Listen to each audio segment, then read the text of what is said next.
I'm Howard Blumenthal, and this is the 18th episode of Reinventing School.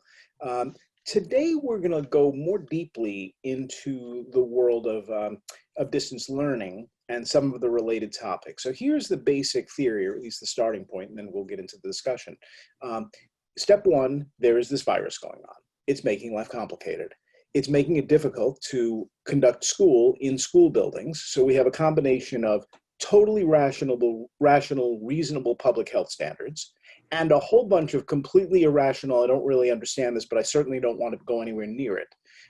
So we have a combination of parents who are nervous, teachers who are nervous, parents who aren't nervous enough, teachers who aren't nervous enough, school districts that are trying their best to manage their way through something that has never been done before.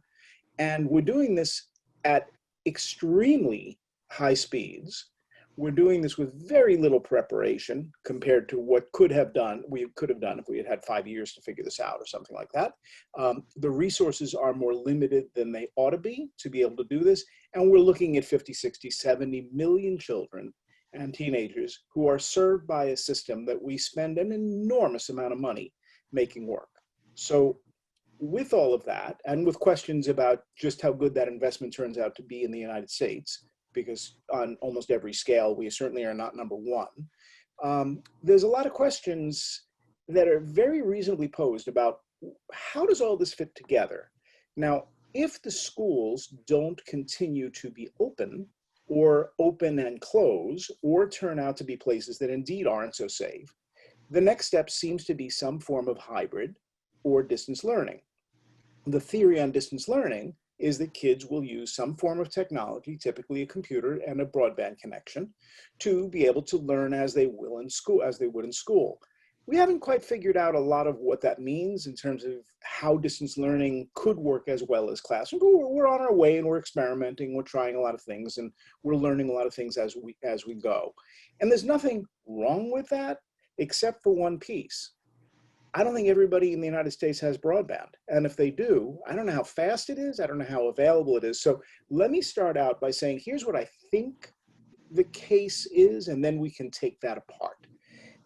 It seems to me that about 1 in 3 US students, maybe US public school students, have daily routine access to the components necessary for distance learning. And by that, I mean a reliable fast broadband connection, control of a device on a regular basis, and a quiet place to learn, study, think, and do the work. So I'm guessing, based on reports I've read, and you guys probably have read a lot more than I have, about 50% is the device plus broadband number, which means 1 in 2. That ain't great, but I think it's worse than that. And I'm curious how this landscape looks. What we're going to talk about not only is where we are now, but how we got here and what steps we might take to improve the situation, if at all, with a very distinct emphasis on part of the formula that isn't discussed as much as it ought to be, and that is people who don't live in dense urban areas, or a mix. So with that, Evan, could you tell us a bit about yourself and what you do? And I have a feeling you know many of the answers to the basic questions that I have, but may not have every solution. Sure. Well, thanks for having me today, Howard. It's great to be here. For the last 8 years, I've run an organization called EducationSuperHighway, and our mission has been to put high-speed broadband in every public school classroom in America. When we started our work in 2012, only about 10% of the students in America had access to high-speed broadband in their classrooms. And thanks to incredible efforts at the federal and state policy levels, by service providers and by school districts across the country, as of the start of the last school year, 99.6% of students actually had good broadband in their classrooms. And so, you know, that was an incredible mission, and we were super fortunate to be able to sort of finish that mission. Unfortunately, in April or March, actually, when everybody got sent home, the mission sort of morphed. And for the last 5 months, we've been focused on the question of how do we get all the kids without internet access at home get them connected, because as you pointed out, our number is somewhere between 10 and 15 million out of the 47 million public school kids don't have internet at home. Some additional number don't have a device. I'm not sure it's one in three that are good enough, but it's a big problem. And what we've learned is that there are two major issues, or three major issues standing in the way. So the first issue is that in most cases, school districts are really struggling to figure out which of their kids don't have internet at home, and which of their kids don't have a device. Second, historically, internet at home has been the responsibility of parents and of families. And what school districts and states, I think, have come to realize more and more is that if we want to let our kids keep learning, the reason many of those folks didn't have internet access was because they couldn't afford it, and their financial situation hasn't gotten any better with the pandemic. And so as a result, we're seeing more and more school districts take responsibility financially for getting the internet to these kids. And that means that they also have to take responsibility for the whole procurement process, which is something they've never had to do before. And then the third issue, of course, is how do we pay for this all? And that is a big question mark. You know, fortunately, school districts and states have been able to use some of their CARES Act funding as a temporary stopgap, but we really do need a sort of longer term solution to this problem. And as best I can tell, the only way that's going to happen is if the federal government decides to take action. And now I'm going to let Michael talk more about the sort of the last problem, which is infrastructure, and especially as it relates to rural areas. There are a lot of places in this country, a lot of families who just simply don't have anything available to them. And that's something that his industry has been hard at work on, but that's the other thing we have to solve. But before we jump over to Michael Romano, we're going to talk to Veronica, who actually runs a school district. So she can give us a sense of where that is and whether your district is very unique or pretty typical. Well, I would say that, thank you, Howard, and it's good to be here with you. And where are you? Give us a sense. Right now, I am in Santa Fe, New Mexico. Thank you. Okay. So tell us what's life like there?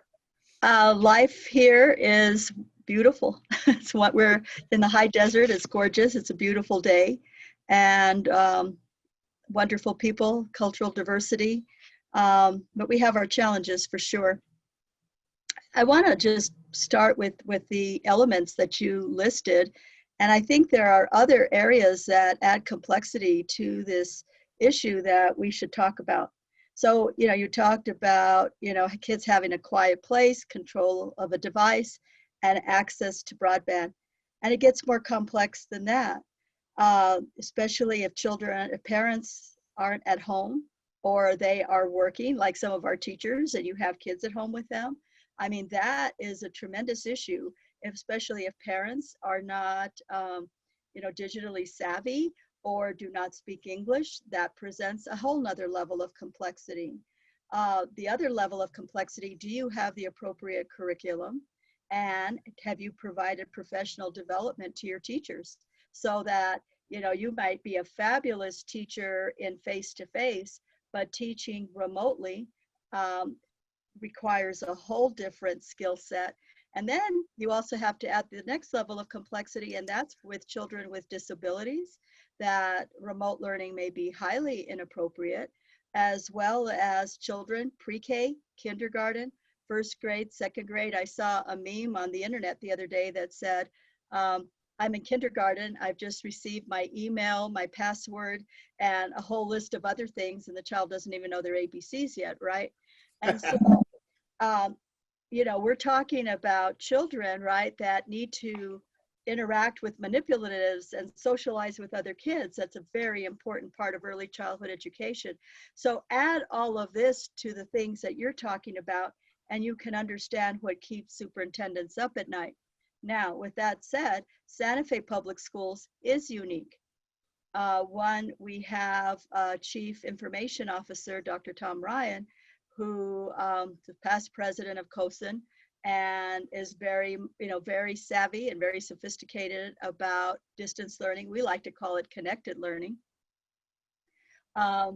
We stood up a system very quickly last March, but we had benefits that a lot of districts don't. And that is that we have a venue, or an avenue rather, for bonding, which is called the Educational Technology Note, that the voters of Santa Fe County generously have supported.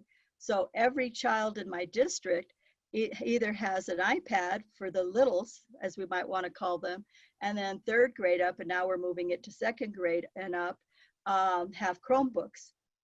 About 96% of my families have reliable access to broadband, but that doesn't mean that they have someone at home that can help the child, or that there's a quiet place to work at home, right? We have high poverty in our district. For that 4%, we have tried to provide hotspots, and they work pretty well.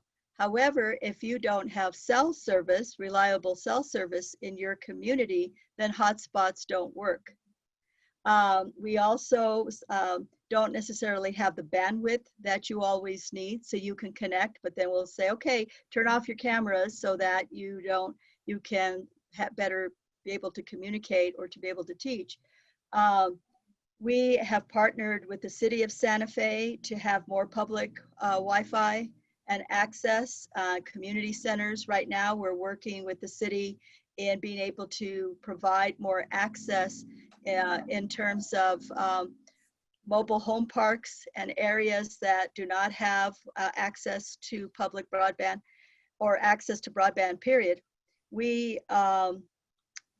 So that is a challenge, but I would say that we're better off than most districts. And I could keep talking, so I'm going to stop. But I will tell you that we developed a curriculum for our teachers. We have provided an amazing amount of professional development. And I would say that we are unique in that regard. I know that across the state or across the country, people have not been using technology to the level that we had been using in the Santa Fe Public Schools prior to the pandemic. Whoa, okay. So we're beginning to get a shape of the problem. I'm going to cut over to Dee Davis in a second in Eastern Kentucky. But before we do, I'm going to kind of call out, we don't usually do this, but I just happen to check the participants list, and Matt Dunne, who should be in our room, is actually in the attendees room. So I'm paging Matt. Please join us in the other room, and I think you'll get an email from Steve Hargan to go to the right place. Oh, look, it's Matt. Hello, Matt. Hello. Thank you for welcoming me. We're happy to have you. That never happened before. So we're going to cut over to some of the rural side of this, a word that for whatever reasons doesn't come out of my mouth very easily.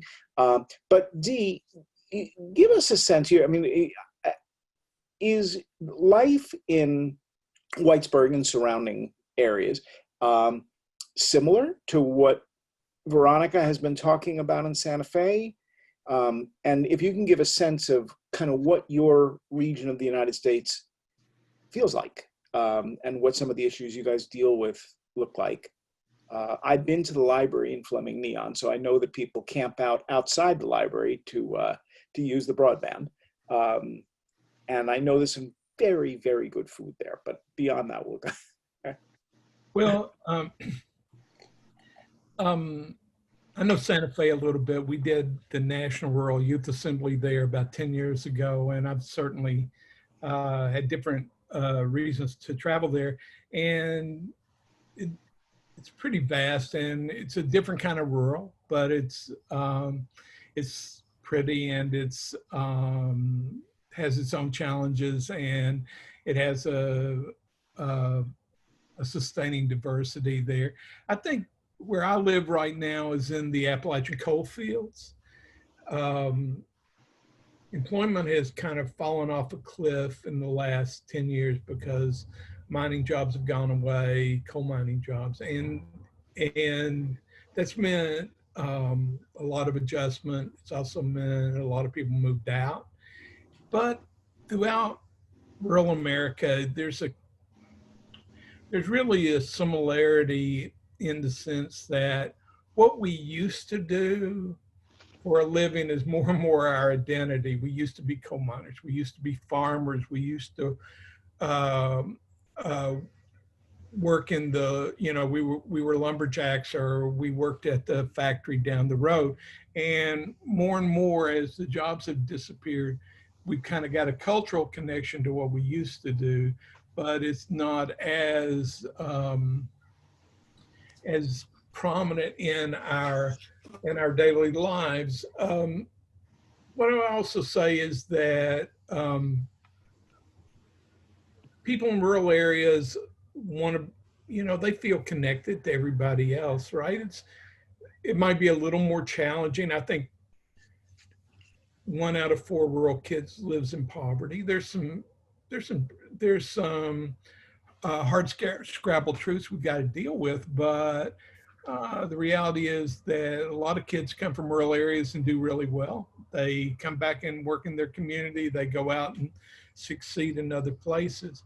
When it comes to connectivity, the general rule is that rural people pay more for crappier service. I mean, we just, the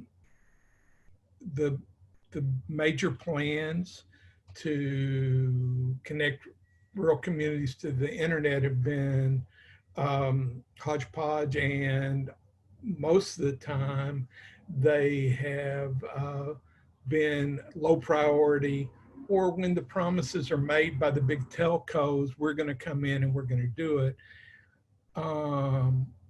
Those promises get deferred, and they concentrate on more well-heeled suburban areas where they can get a better return on investment. So it's important to us. A lot of communities, the schools are connected, but there's some challenges. So my impression, and I'm at the edge of a city area, but I'm very close to a lot of rural areas as well, is that when it works, it's a delight. Life can be a lot better if you're not in the middle of a city, and particularly during this period. But the economic picture has changed a great deal. It continues to evolve, and this may end up being, Matt, you had sent out an email this morning talking about how movement from the cities is beginning to change the way that's all about. So before I jump over to Matt, Dee, can you work with an organization? Can you just tell us a bit about the organization? And then Matt, I'll ask you to do the same and then answer that question. I'm with the Center for Rural Strategies. What we do is we publish the Daily Yonder, an online newspaper about rural issues and culture. We manage the National Rural Assembly, which is a kind of a ongoing organizing and convening project with rural communities around the country. And then we work on some discrete projects, but we're based here in a small town, Whitesburg, Kentucky, maybe 1,500 people, but we work with folks around the country. So, and we have offices we used to have offices in Knoxville and Athens, Tennessee, but now we all just spend our time on Zoom. Good, okay. And Matt, so lay out, you're in a very different part of the country, right? So give us a sense of that. But you also have credentials that deal with MIT and the like. So give us a sense of who you are. Sure. So, well, thank you for having me. And by the way, Dee, I am the biggest Daily Yonder fan, out there. And please keep going. It is an extraordinary publication for those who don't know about it. That really gives an authentic sense of what's on rural people's minds, which, by the way, is not a monolith. Sometimes some conflict in there, which is great, but I think you capture it really, really well. I'm the executive director of the Center on Rural Innovation, and we are an action tank that's focused on building digital economy ecosystems in rural places. And we're headquartered in Heartland, Vermont, which is a town of 3,400 people, so a little bigger than where Dee is, but not by much. And we have folks who work distributedly in rural places all across the country that are a part of our overall team.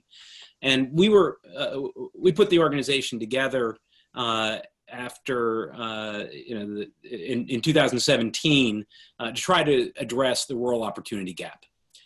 Because while Dee is absolutely right that parts of rural America have been the most persistently impoverished for generations, and it's always been on the back burner for priorities, and it's real. But after the 2008 recession, the gap between urban and rural places just became a massive chasm, and it really was driven by three things. One was automation of traditional rural jobs. Second was globalization, both through policy and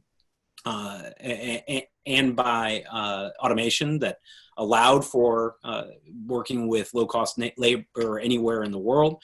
And the third was the decline of entrepreneurship of all kinds in rural places that had been taking place for 30 years prior to 2008. And when you didn't have the companies in the farm team to come in when an economic shock happens, like the recession, you're in a much worse position to be able to recover.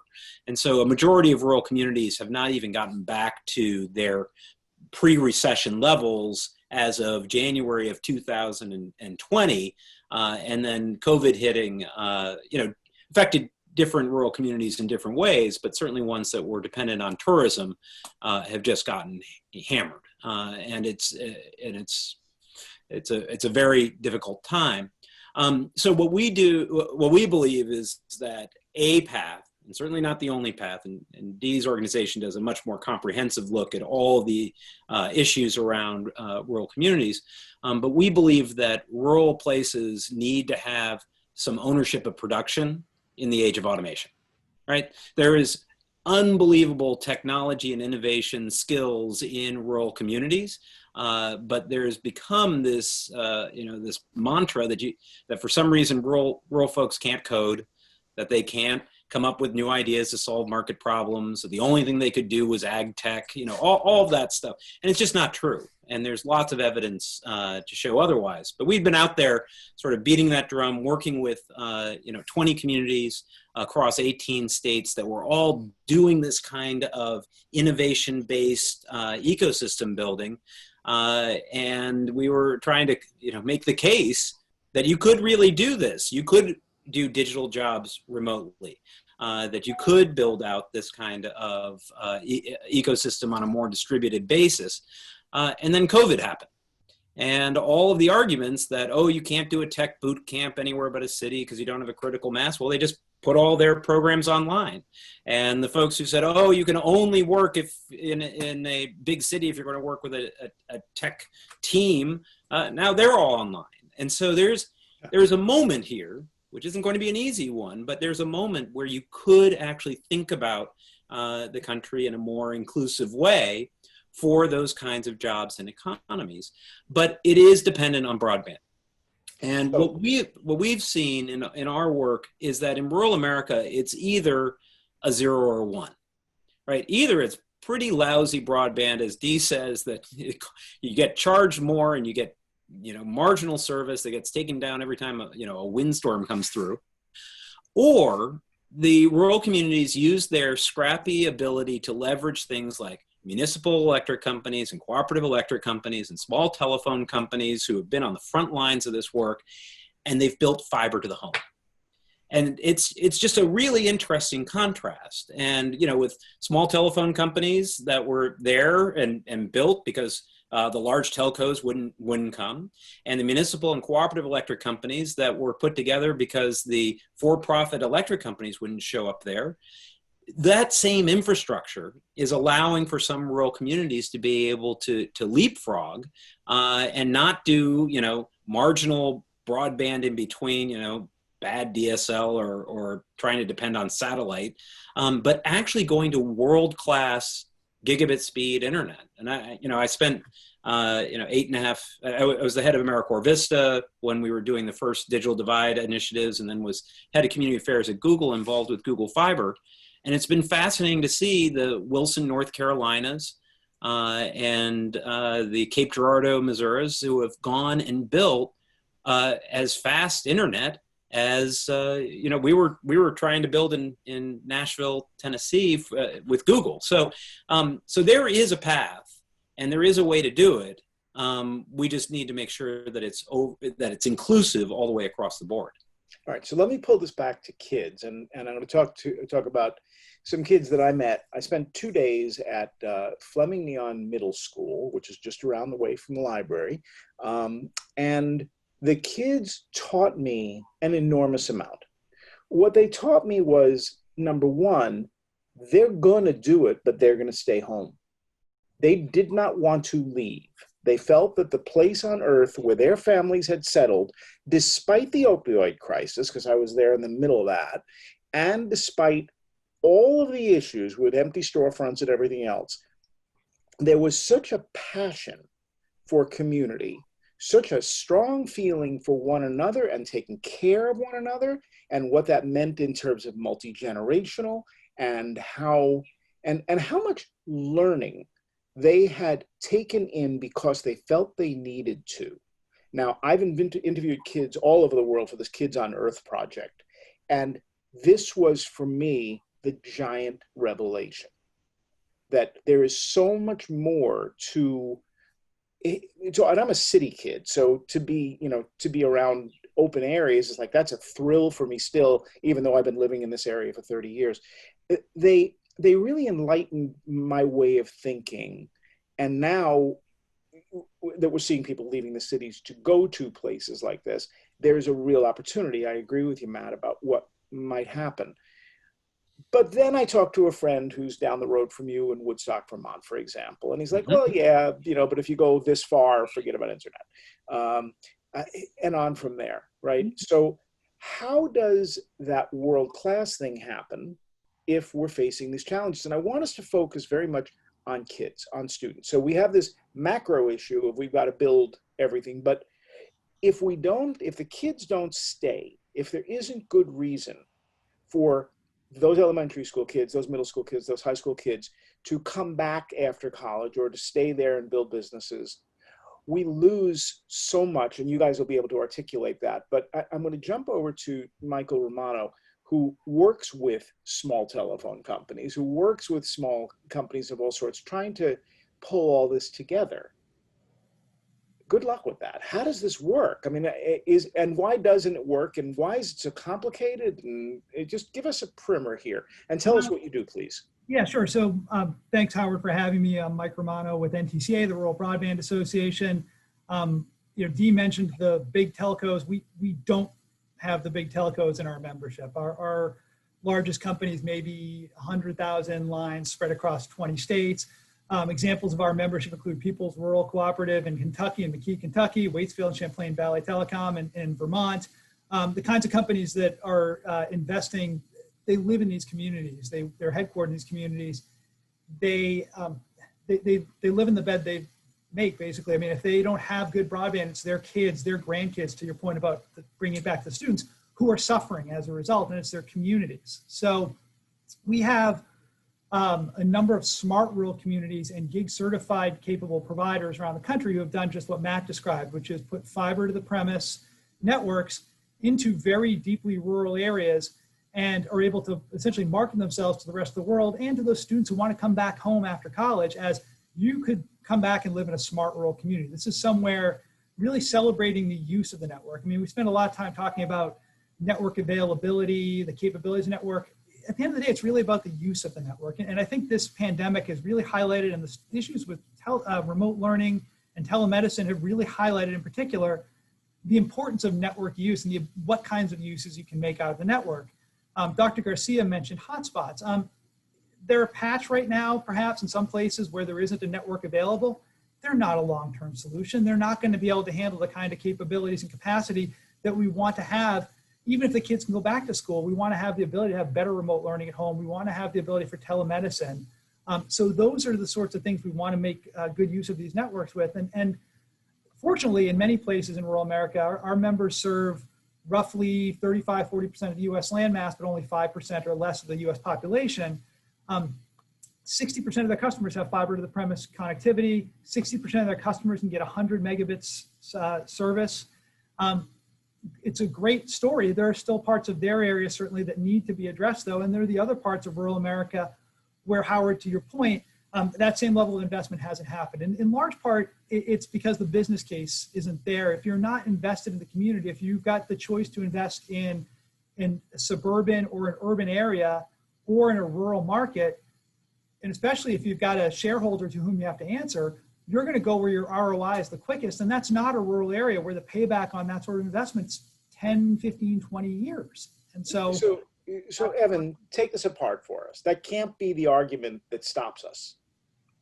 Right. So where the government has tried to step in is to subsidize, fund, incent, whatever they can do to try to get those areas that are unserved served. The problem is it's been fits and starts, it's incremental, it's piecemeal. There are a number of different players in the space. They've tried to beg, barter, cajole existing providers into doing it. They've now pivoted to more sort of competitive bidding to try to get more providers into the mix. Those are the sorts of things they're going to do. But the problem is it doesn't answer the bell right now. And again, there are really two axis problems we need to focus on. One is availability, which is a critical issue, especially in many rural areas. But as Dr. Garcia said too, even in areas where you've got 96 or 97% availability, as she mentioned, you've got adoption as a huge problem as well. And I know Evan's been thinking a lot about this in the student context. So Evan, Matt, Dr. Garcia, let's solve this. What do we need to do to fix this? Because this sounds like it affects a lot of people, and it dramatically affects the whole demography and sort of future of where we live and how we live. So I don't know, it seems to me to be an important idea. Yeah, no, it's super important, and it all has to start with data. You know, one of the biggest challenges that we have with our telecommunications infrastructure policy is that we don't actually know who has service and who doesn't.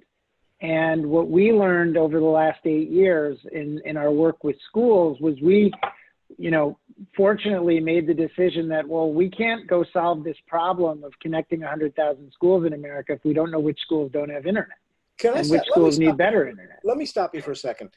Dr. Garcia, do you know who has internet and who doesn't, and who has devices and who doesn't? Walk us through that.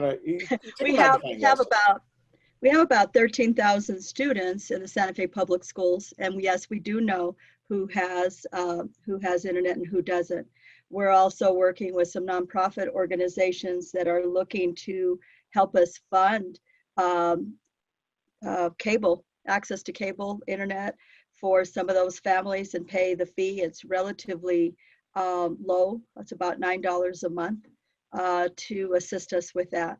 Okay, but yes, we do know because we've actively have worked to get that information. But is that something you've done? An easy task, I will tell you. Right. Is that something you just have done in Santa Fe? Evan, take us down this road. I would imagine that most school districts have had to do. I think we've been forced to do that. Like if you asked me this a year ago, I would not know the answer. Okay. And so I think we are forever changed in so many ways, for better or for worse, because of the pandemic. And I don't think the way we'll do school is ever going to be the same post-pandemic. But it forced us, and I think my colleagues, and I would imagine around the country, have to have some sense now of who has it and who doesn't. But, you know, we always have an issue, right, of data quality and who collects it. and we don't have a statewide strategy for broadband access, and we sure as heck don't have a national strategy for that. And you would think that we would by now, but we don't. And so, Evan, I cut you off. I'm sorry. Yeah. So what I would tell you is that, you know, Dr. Garcia is in the 1% when it comes to this issue, because we've been talking to states and school districts all over the country, and partly because she's had a one-to-one program for her whole district, you know, it put her that much further ahead, and it meant that they could start focusing on some of those issues earlier than her peers did. Most school districts in the spring, when they had to send everybody home, what did they do? They sent out a survey.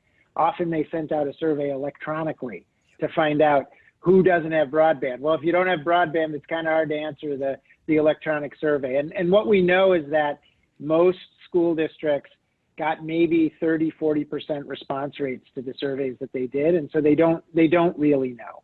And there's a huge effort going on right now by states and by school districts and by service providers around the country to figure that information out. But I think the point is that, you know, whether you're talking about which kids need to be connected or which homes need to be connected, when you're talking about rural areas, the biggest challenge we have is we just don't have the data. And the data is critical to having smart policy. And you know, there's a ton of funding available on the infrastructure side. You know, the FCC is getting ready to spend $20 billion on rural infrastructure. But unfortunately, they're doing it without any data about where the money is actually most needed. And so, you know, my own view based on our experience is that that's where we have to start. That's how you have to solve the problem. Now, Michael is exactly right, though, which is that there are two problems. One is infrastructure. There are, you know, 40% of the people in rural America who don't have, you know, high-speed broadband, you know, the 100 megabits kinds of connections that he's talking about. But the other problem is adoption, and adoption largely comes down to affordability. And, you know, just as we've seen in, you know, a number of other parts of our community, whether it's, you know, free and reduced lunch programs or things like that, we need to, there's a segment of the population that needs support in being able to afford broadband connections even when they have them available to us. So my own view is, what percentage of, if there are 50 million, whatever that number is, students, how many of them need that support? So we think that, so there's roughly a third of the students in the country are not quite a third, a little bit less than a third of the students in the country are on the free and reduced lunch program. So we're talking about, you know, 15 million kids. That's an enormous number, right? Yeah, and like for Santa Fe Public Schools, 70% of my students qualify for free and reduced lunch. But if you look at New Mexico as a whole, they're a high poverty state. You know, we're like number 3 in child hunger. I think we're 50th, you know, on Addie Casey Kids Count Foundation. And the other issues that we haven't talked about in terms of rural areas are those students that live on reservations. And, you know, I think the pandemic has shown a light. The disparities that you see around the pandemic, I think also reflect the digital divide, right? And so you have, for example, the Navajo Nation, where people sometimes don't even have running water, let alone, you know, access to the internet. So you take a school district like Gallup-McKinley, which is a huge school district. I would say 90% of their children don't have access to the internet, and they're trying to bring those students back to school as much as possible. So the conversation about distance learning becomes really foolish if 90% of the people don't have. So on that, and I do want to return to indigenous populations and the like, but what we're going to do now is just take a breather for about 30–40 seconds, look at some of the upcoming shows, and when we come back, Matt and Dee, maybe you can kind of pull these pieces together a bit for us.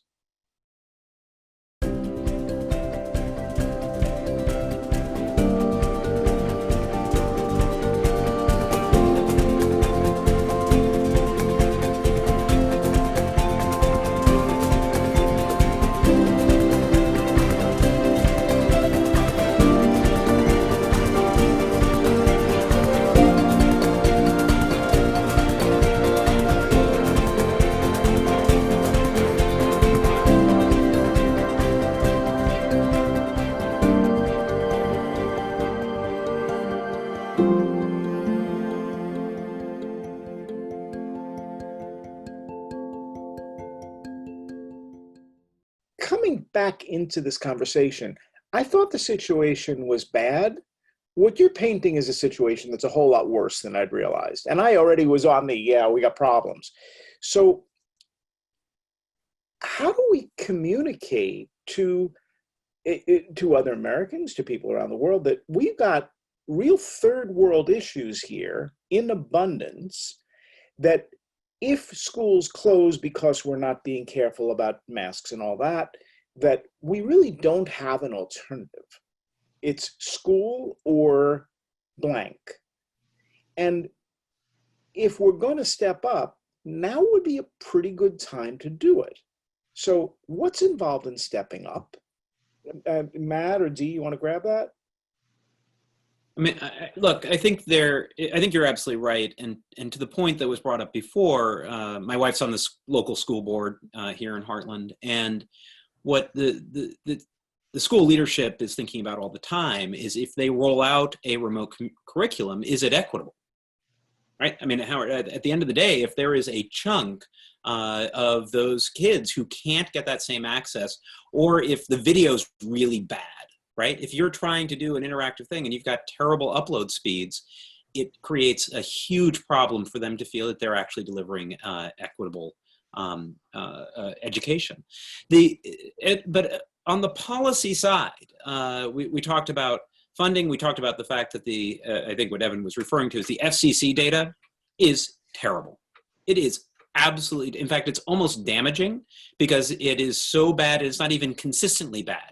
Right? You can't even just discount it from one state to another, because it's varied all the way across the board. And some states have tried to take it into their own hands. I mean, Dr. Garcia, they took it into their own hands as a city.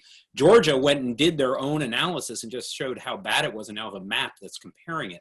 So we've got to have the data right to know what needs to be done. And then the other is, we need, again, rural electrification. This is no different than what we were facing, coming out of the 20s and 30s, and it is solvable. And it needs to be solvable, though, with a long-term commitment to infrastructure, the kind of work that Michael's group has been doing all along, because they have a longer view than quarter to quarter. They're actually building fiber to the home. But the other thing that I wouldn't want to take out of the conversation is state policies.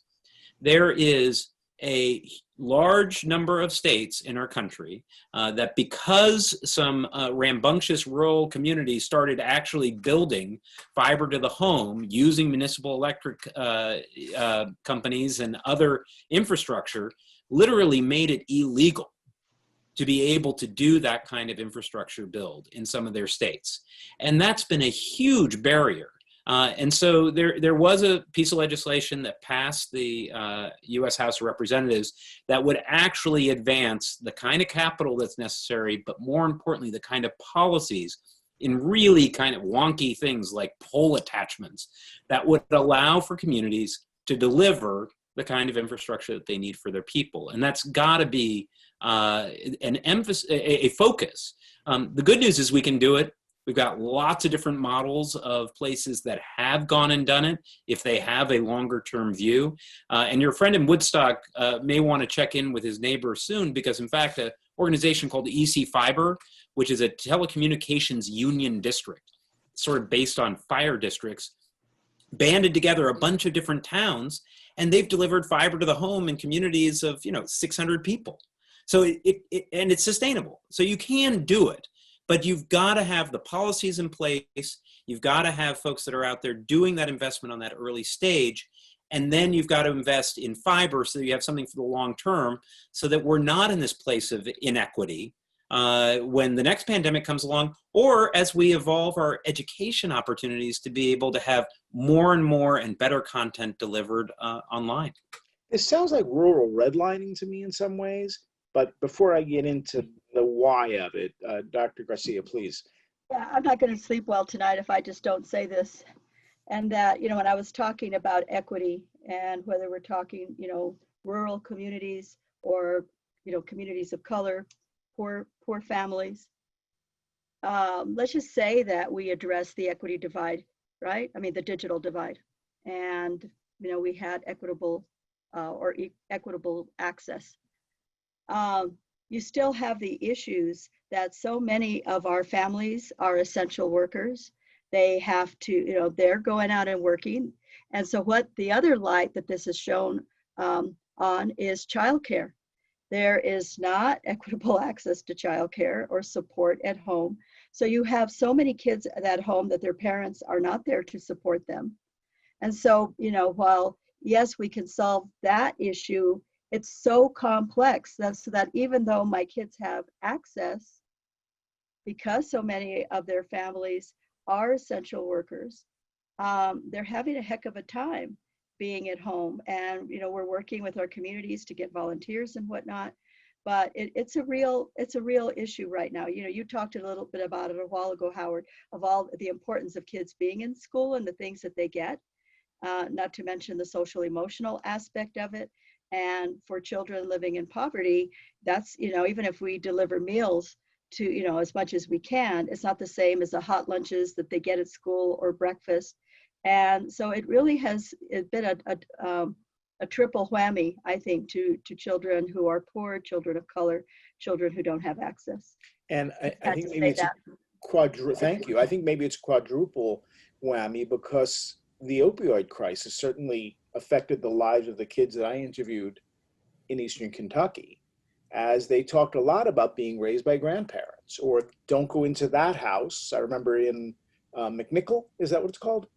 There was a whole row of houses, and the kids actually pointed out, this house has a problem, that house is safe, that house, you can't, they're really sick. So if you add the previous problem, which probably is still going on to some extent, to all of that, do you feel as though somehow there's been a conspiracy against, in the way that we've made sure that, we don't want people of that color living in our neighborhood? Because it sounds like that to me. Or is that an unfair characterization? No, I don't think that's the characterization I would make. I think that what we've allowed to happen is just market solutions that have favored places with more resources. And that when it comes to central cities, when it comes to rural areas, then you've had a situation where a lot of undercapitalized solutions came to bear. And I mean, it's kind of like, if you could say, just let the marketplace decide what the COVID masks are going to be, and and everybody go buy a mask. Sooner or later, you need standards. And I think in some ways, we've had a situation with the FCC that's been often market driven, has not created the standards we need. And all of a sudden, we're beginning to see that internet access needs to be a right. It needs to be a central tenet of living in this country. If you want your kids to compete in school, if you want to bring your goods and services to market, if you want to participate in democracy, you need a robust connection. And so if we take that as step one, then we can begin to demand a kind of equitable service around the country. And we don't have this situation where, there must be, in this small town, there must be 10 different providers who are coming in different ways and in this county. And I trust that there are going to be some really good solutions. Just like with the co-ops and fiber to the home, there's also going to be some really good wireless solutions, which will make a huge difference for those poor kids. They don't need to do high resolution imaging to handle what their classroom is asking. So I think we need to raise our expectations. We need to create some standards that let rural communities and also poor urban communities get more out of these systems than we're getting now. Howard, if I could just pick up on that last Yeah. point, because I think that's an important one. One of the struggles we have is right now we're trying to solve an immediate crisis, and that we're throwing hotspots out there. We're throwing up, sort of temporary wireless solutions in some cases, and those may be fine. But I want to go back to a point that Matt made, and I think Evan's picked this up as well. We got to think longer term. We want to solve this problem. We don't want to be back here in the next crisis thinking, well, shoot, the network we built in 2020 in response to the pandemic wasn't something that served the needs of Dr. Garcia's students in 2025. And federal policy, the point that Dee made about market-based is interesting. Federal policy, they're trying to use a market-based mechanism to get funds out there, which in a vacuum makes some sense, right? You have people competitively bidding for funds and things like that. The problem is, though, that they're not sort of setting standards at the highest level. They're not saying, let's try to get fiber networks as far as we can. And then when we can't get fiber networks, let's do the rest. I mean, they sort of are, but at the same time, there's a lot of pressure being placed on federal policymakers to allow everybody to play. So if you can throw up a network that does 25/3 or 50/5, you can play in the auction against somebody who's going to do a fiber to the prem network in that area. And you might preclude somebody who's going to do a fiber to the prem network in that area from getting funding to do that. And so there is this tension, and there are powerful interests lobbying to basically aim a bit lower so everybody can play. And I do take Dee's point that you might not need high HD resolution upload right now, but ultimately we should be aiming to build networks that are built to last, that are going to be useful at the end of the funding stream that we're funding them for, which is 10 years at least. And so with that's a real problem, is as long as there are counter pressures saying, let's build networks that might be just good enough for right now, but aren't good enough for the long haul, we are at significant risk of being back here having the same conversation in the next crisis 5 or 7 or 8 years from now. Dee, you hit on something very important that I want to come back to and wrap some of what Michael talked about. Let's take clean water, education, good solid broadband internet access. Are all of those rights or are all of those privileges? And I just want to go around the horn just quick, and then we'll get into detail. Evan? Water? Well, I clearly think they should be, I think they should all be rights. I like to talk about the work that I do, not just at Education Superhighway, but in all of the nonprofit things I'm involved in, as the Maslow's hierarchy of issues: food, shelter, water, broadband, electricity, okay, and education. So your answer is it is a public good, it is a right, yes? Yeah. Okay. Michael? Yeah, I would agree with Evan. I mean, I've been thinking about this since the pandemic started. You need food and a shelter over your head. And the next tier of things, when we were thinking about classifying essential workers, is broadband, electricity, and water. I mean, that is the next tier of things. And education is in that, of course. But I'm thinking about the things that touch the home directly, and those are the things that I would put in that list. Dr. Garcia? I would put broadband in the same realm of its electricity and water. Would you say those are to public communicate. goods? Would you say those are public goods, or would you say that those are No, I would say those are basic rights basic rights? that people should have, same as health, access to health care. Okay, Matt? I absolutely, and I think some of the folks here on the video conference have been advocating that for a while. But what COVID really did was lay bare what happens when you don't have that connectivity, right? And it's not just about having a little bit of an extra advantage of being able to do work from home in a different way, or being able to have some kids be able to provide supplemental education content for their kids and some didn't. It's now the difference between getting education and not. It's the difference between getting healthcare and not, as folks are moving further and further onto telehealth. And if you don't have enough connectivity to have a high resolution, way to look at a mole on your arm, you now have to go into a hospital where there's the greatest likelihood of contracting COVID, which is terrible. And it's also about employment and the ability to actually continue to have your job. If you're not a frontline worker that has to go in, if you're going to be having to sit outside the Stratford Library and get Wi-Fi through the windows, that's not a way to actually be, having a job. So it is become that fundamental need that we were sort of dancing around the edges for a while. And I'm hopeful that urgency will prompt change. D, take those three, right or privilege? Well, I think they're right, but if we were to say here in this community or in this region that every child had the right to a clean glass of water, that would demand a whole infrastructure change. It would mean massive investment. It would change our priorities in the community because so many kids don't. They are living where there's problems with mine runoff. They're living with problems of poor infrastructure or pipes that are way outdated. So, you know, I would say it's a right, but perhaps electricity, which is more heavily regulated, and for the most part, you have more chance here to actually get the service. But I would say broadband and to a great extent, clean water is this aspiration.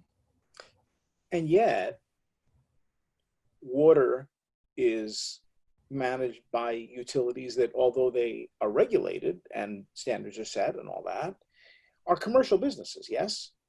It's a special sort of commercial business, but they aren't a pure play public good by any stretch of the imagination, nor is broadband, nor is electricity. Public education is something we set apart. We put that more in the category of roads, right, than we do water. So are we advocating, because I mean, this is a 12-year-old who's saying, so what are you going to do? Because I can't do my homework. I can't even do my schoolwork. Is this something that we think as a nation, we need to stand up and say, these are public rights? And if they are, where is that Declaration of Rights and what else does it include? Evan, you might have thought about this before. Well, and by the way, there are other countries that have already declared broadband a human right, right, along with some of these other things. Finland comes to mind. Yeah, no, I mean, what do we have to do? We have to have the political will to make it happen. We have to put people in you know, our leadership positions at every level who say that this is a priority. I mean, the fact that we haven't had an infrastructure bill in gosh knows how many years, given the state of everything in America, Dee is talking about water systems and roads and broadband and everything else.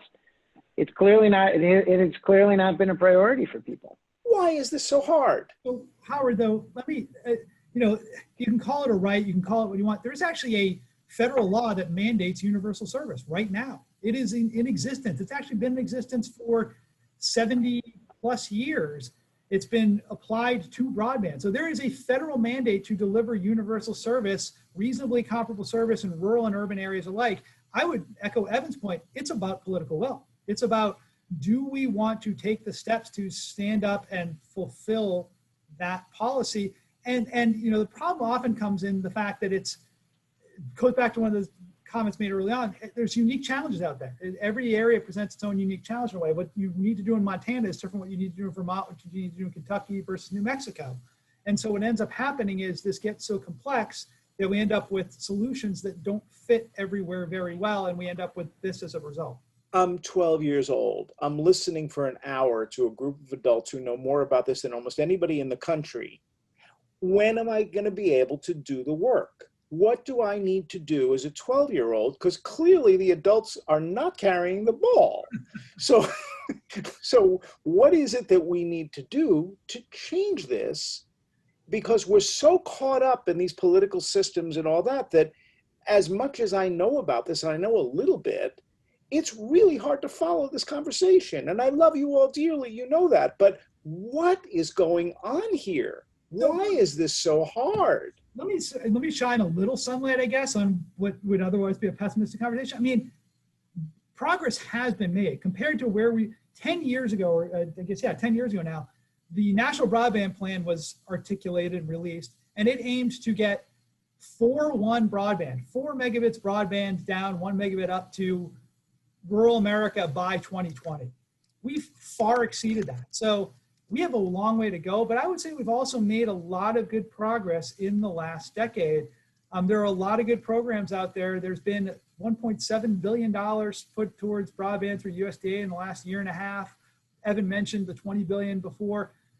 You know, we're not where we need to be, but I wouldn't say that we're not making progress toward that. The question is sometimes it's just the execution and trying to figure out how to fill those gaps that still persist. Yeah.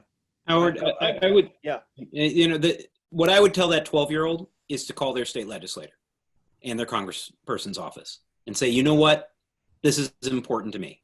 And the reason I would say that is that there is a change in people's views about what is about broadband and even the state laws. You're starting to see some of the states that were the first to prohibit municipal electric companies and co-ops and others to be able to build out broadband to the home, where the very conservative, usually pro-big business legislators are changing their tune in places like Georgia and Arkansas and Alabama. And that's because those same folks are saying, wait, I got promised 10 years ago that you were going to go and build this, and it's not showing up. And we now have a real problem on our hands of lack of connectivity. So that noise and that political pressure, frankly, as a recovering politician, particularly from a group of 12-year-olds, will resonate. And you need to just keep that noise out there and say, this is really, really important to keep that political will going so we can actually get the laws for the solution. The solutions are out there. Michael's folks have been proving it year over year over year. These scrappy community organizations across rural America have been proving it over and over and over again. The models are out there. We just need the will to make it happen. Dr. Garcia, you interact with a few kids every day, I'm guessing. Do you see that in them? Do you see the Greta Thunbergs? Do you see their desire? Do you see the mechanism? Can we help them? Well, I mean, I do think that young people can be amazing activists. We've seen them do that against gun violence. You know, in our community, we've seen them become activists around climate change.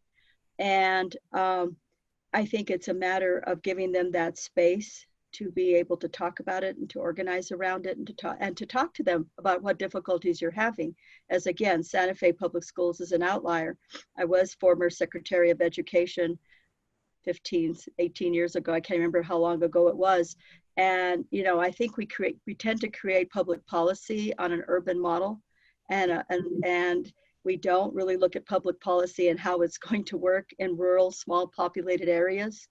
And so I think it's a matter of having people, giving young people a voice, like having a panel like this with kids from all around the country about, you know, where it's working well and where it's not working well and how that's impacting young people, and giving them the space and empowering them, you know, because we have done that very much so, but somehow it seems like broadband, while it's so important, does not seem to rise to that same level. And maybe with the pandemic, we can really use it just like we're using it now to look at the disparities in health, the disparities in access to childcare, that also we can, you know, that's maybe one of the silver linings in this pandemic, to further shine a light on the disparities of the digital divide. And I think it's up to leaders like ourselves to give young people a voice. And I do agree that policymakers do tend to respond to young people that aren't going to find a profit, or they're not seeing some nefarious motive for why you're trying to lobby them to do something. So I'm really going to work on that in our community. Maybe we can work on that together. So let me suggest that we blow up one of the upcoming episodes and do some of what we're doing here with kids from Santa Fe, from Vermont, from Kentucky. Turn a lot of this over to them, but maybe the several of us guide that conversation a bit, but really let them own it. And we've done that once before. And I want to be able to give them the tools to get some of this job done, because it's hard. And they're going to be the ones who are going to carry this, and ultimately we're doing this for them.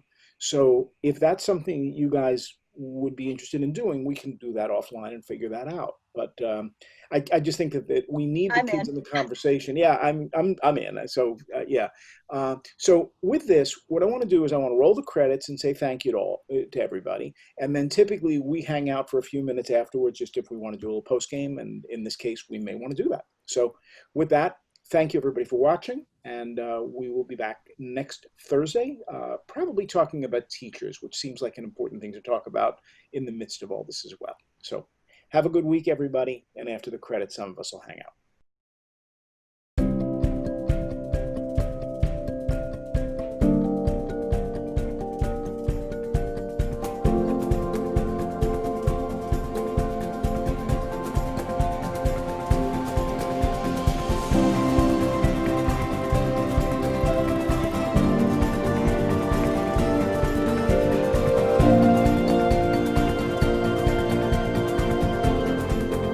For on-demand episodes and more, visit our website.